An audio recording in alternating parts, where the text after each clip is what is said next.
Hello everyone and welcome to my YouTube channel. So in this episode, we're just going to see how to install the Event Driven Ansible for Zabbix. We already have the media type or the webhook installed or imported into Zabbix. So we just try and install the Event Driven Ansible to our collection. As you can see, I already have it. So there's no need for me to install again, and which will be unlikely in your case, so you might want to install it. So now we have everything installed. So basically the operational overview of this whole topology or this whole solution is that Zabbix will listen to events. So let's say an interface will go down. We take, based on that event, we take actions, and then we have an operation. The operation happens to be the user's media, which happens to be the webhook we installed for the event-driven Ansible.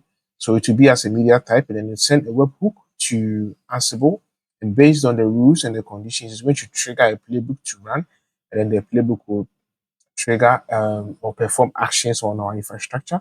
So in our next video, we are going to see how to actually um, get the EDA to run to pick alerts from our infrastructure.